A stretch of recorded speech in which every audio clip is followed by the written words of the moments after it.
లక్ష్మీం క్షీరసముద్రరాజధనియాం శ్రీరంగతామేశ్వరీం దాసీ భూతతమస్సదైవనతాం లోకైకదీపాంకురాం శ్రీమన్మందకటాక్షలబ్ధవిదుర్మే ఏంద్రగంగాధరాం త్వాం త్రైలోక్యకుటుంబినీం సరసజాం వందే ముకుందప్రియం సిద్ధలక్ష్మీర్మోక్షలక్ష్మీ జయలక్ష్మీ సరస్వతిశ్చ శ్రీర్లక్ష్మీర్వరలక్ష్మీశ్చ ప్రసన్నా మమ సర్వదా వరాంగుశోపాస్మభేదముద్రం కరైర్వందిం కమలాసనస్తాం బాలార్కౌడవిజయ హేమంబాం జగదీశ్వరీం తం సర్వమంగళమాంగళ్య శివ సర్వార్థసాధికే శరణ్యే త్ర్యంబకే గౌరీ నారాయణ నమోస్తుతే శ్రీ మహాగణాధిపతయే నమో నమః శ్రీ సరస్వతీ దేవ్యే నమః శ్రీ గురుభ్యో నమః హరి ఓం. జిఎంకే టీవీ ప్రేక్షకులకు శుభోదయం. నేటి కాలమాన విశేషాన్ని గమనిద్దాం. స్వస్తి శ్రీ చంద్రమాన విశ్వావసనామ సంవత్సరం ఉత్తరాయణం హిమవంతులతో పుష్యమాసం కృష్ణపక్షం తేదీ 16/1/2026 శుక్రవారం సూర్యోదయం 6:31 సూర్యాస్తమయం 5:43 వరకు. తిథి త్రయోదశి రాత్రి 10:21 వరకు. నక్షత్రం మూల పూర్తిగా ఉంది. వర్జం మధ్యాహ్నం 2:36 నుండి 4:21 వరకు. తిరిగి తెల్లవారుజామున 6:26 నుండి దుర్ముహూర్తం ఉదయం 8:45 నుండి 9:30 వరకు. తిరిగి మధ్యాహ్నం 12:29 నుండి 1:14 వరకు. అమృతకాలం రాత్రి 1:09 నుండి 2:55 వరకు.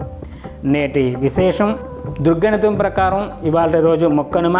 పూర్వగణితం వాళ్ళు ఇవాళ రోజు నిన్న సంక్రాంతి ఆచరించారు కాబట్టి వాళ్ళు ఇవాళ రోజు కనుమ ఆచరిస్తూ ఉంటారు పూర్వగణితం వాళ్ళు. అలాగే విశేషంగా ఇవాళ త్రయోదశి సందర్భంగా అమావాస్య ముందు వచ్చేటటువంటి త్రయోదశి ఏదైతే ఉందో ఈ త్రయోదశి నాడు నందీశ్వర అభిషేకం అని చెప్పి శివాలయంలో ప్రదోషం తర్వాత ఏకకాలంలో అటు శివుడికి ఇటు నందీశ్వరుడికి ఏకకాలంలో గనక అభిషేకం చేసినట్లయితే చాలా చాలా విశేషమైన సత్ఫలితాలు సిద్ధించేటటువంటి అవకాశం ఉంటుంది. కాబట్టి నందీశ్వర అభిషేకం ఆచరించడం, అలాగే ప్రదోషం కూడా ఉంటుంది త్రయోదశి ఉన్నటువంటి సందర్భంగా.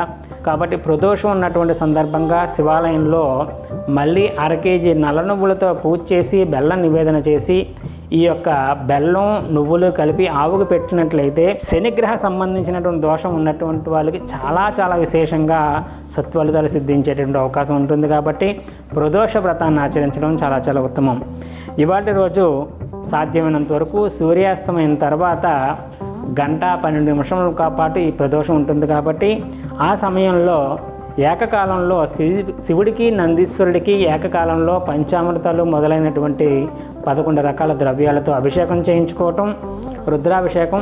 అలాగే నందీశ్వరుడికి అభిషేకానంతరం వస్త్రాలంకరణ, శివుడికి ఏ రకంగా అయితే అలంకారం చేస్తామో అలాగే వస్త్రాలంకరణ మొదలైనటువంటివన్నీ చేసి అష్టోత్తరంతో పూజాధికారులు కూడా నిర్వహించిన తర్వాత ఏకకాలంలో అక్కడ శివుడికి ఇక్కడ నందికి ఏకకాలంలో హారతిస్తే ఆ హారతి ఎవరైతే చూస్తారో వారికి ఏ రకమైనటువంటి ఇబ్బందులున్నా తొలగించి వారి కామ్యం కోరిక ఏదైతే ఉందో తొందరగా సిద్ధించేటటువంటి అవకాశం ఉంటుంది. కాబట్టి ఈ యొక్క త్రయోదశి వ్రతాన్ని ఆచరించేటువంటి ప్రయత్నం చేయడం చాలా చాలా విశేషం.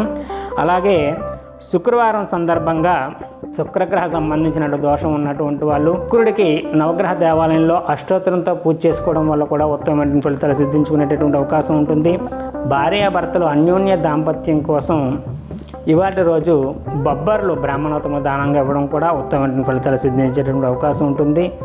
రేపటి కాలమానంలో 17వ తారీఖు శనివారం సందర్భంగా తీసుకోవలసినటువంటి విధి విధానాల కోసం రేపటి కాలమానంలో తెలుసుకునేటువంటి ప్రయత్నం చేద్దాం.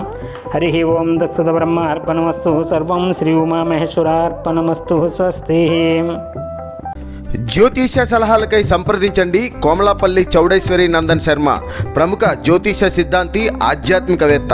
శ్రీ చౌడేశ్వరి జ్యోతిషాలయం, చినరాజుపేట, అనకాపల్లి. Phone number 8500267002.